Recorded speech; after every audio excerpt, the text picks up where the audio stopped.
Bom dia, amados irmãos e irmãs, amigos e amigas, servo e serva.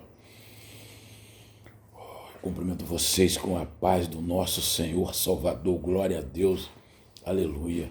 Eu sou o obreiro Antônio Carlos, glória a Deus, aleluia.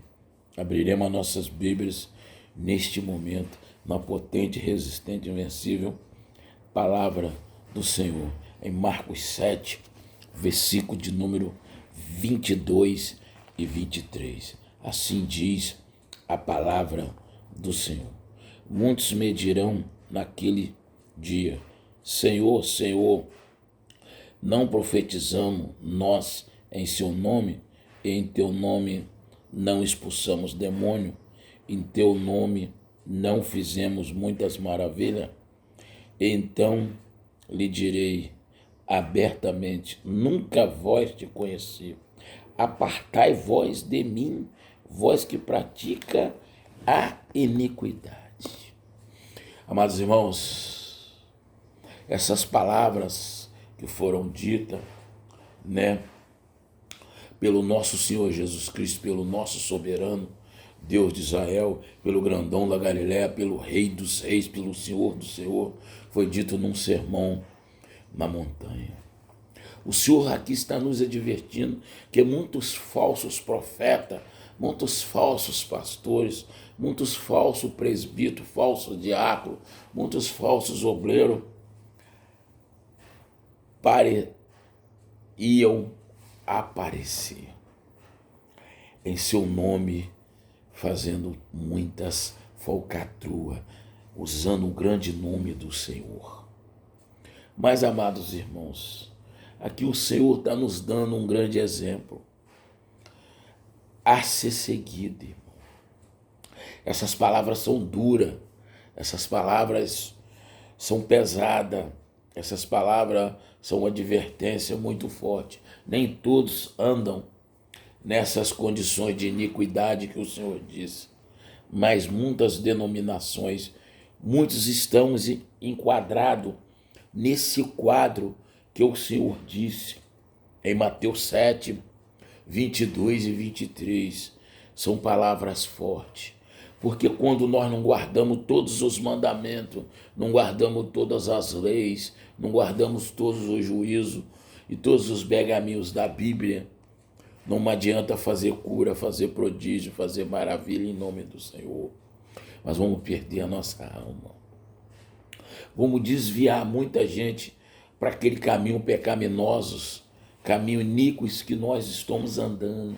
Não estou dizendo eu um exemplo que está enquadrando dentro desse versículo, desse texto. O Senhor aqui está nos advertindo para o presente de hoje e para o futuro que virá. Aqui o Senhor está nos advertindo o que iria acontecer, que está acontecendo, e o que vai acontecer pro futuro. Porque o Senhor é onisciente, onipresente. O Senhor está em todos os lugares, em todo o tempo. O Senhor está no passado, no presente e no futuro. Porque o Senhor conhece toda a nossa mente, todas as nossas atitudes antes de falarmos. Aqui o Senhor já estava advertindo para o futuro. Qual é o futuro? A segunda vinda do nosso Pai Celestial, a segunda vinda do nosso maravilhoso Deus de Israel. Está nos advertindo ali, olha, já aqueles que estão enquadrados nessa situação, que leva o seu ministério baseado nesses pecados, nessas iniquidades que o Senhor está nos dizendo. Bíblia aberta, boca de Deus aberta diretamente em nossa direção. Amados irmãos, aqui Deus está advertindo para o juízo final, onde todo joelho se dobrará, toda língua se confessará diante do tribunal do grandão da Galiléia, do Rei dos Reis, do Senhor dos Senhores, do maior Deus que existe em toda a nossa vida. O que é que o Senhor quis dizer? Muitos até lá estarão vivos, mas muitos ressuscitarão. vai existir duas etapas. Os que foram salvos na primeira ressurreição e os que serão na segunda ressurreição julgados. Então aqueles que se levantarão salvo é que o Senhor conhece. Aquele que guardou os mandamentos, guardou as leis, guardou os juízos, os pergaminhos, a justiça de Deus, esses levantarão salvo. E esses outros falsos profetas, falsos pastores, falsos mestres, falsos presbíteros, falsos obreiros e falsos diáconos. É triste dizer isso, é uma palavra muito pesada, muito difícil. Levantarão para a condenação, levantarão do pó da terra ou estarão vivos para a sua condenação.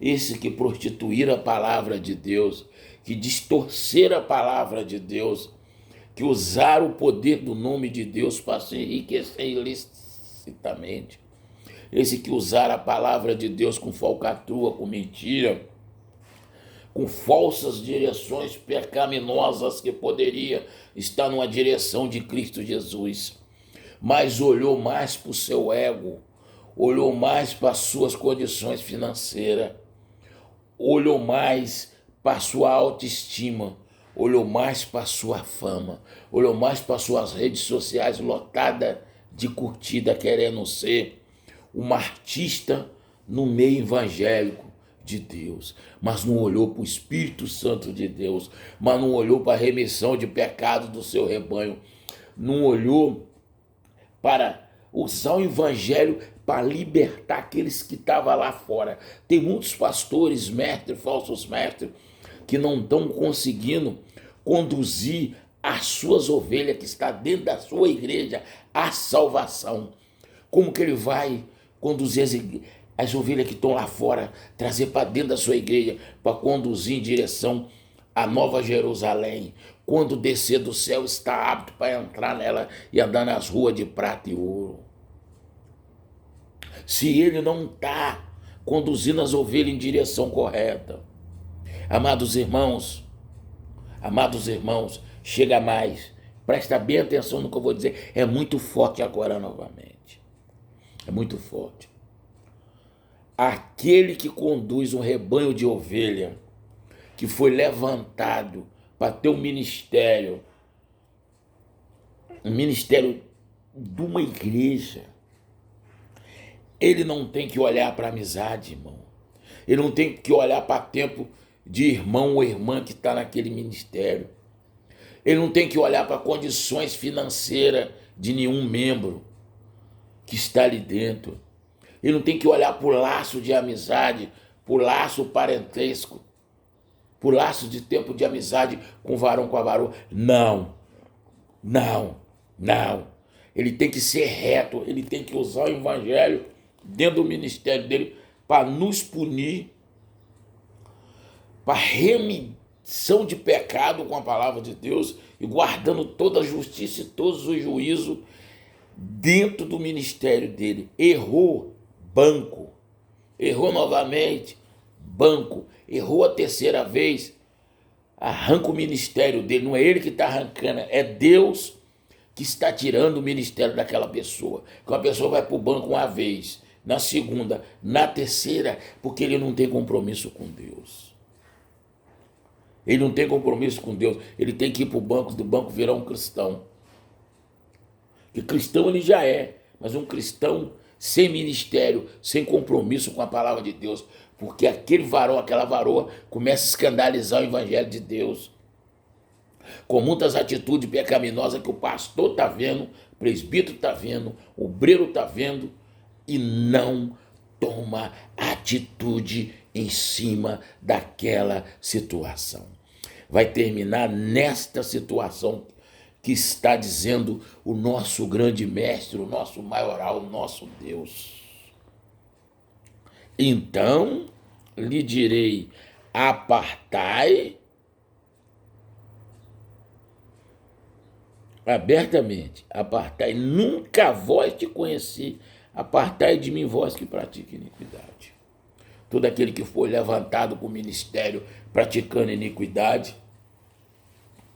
Mateus 7, 22 e 23. Está aqui para ele ler e reler todo o contexto e vai ver que essa é a verdade. Senhor, peço que o Senhor abençoe o meu grande casamento com a minha esposa maravilhosa, que eu amo demais, a Nenenzinha.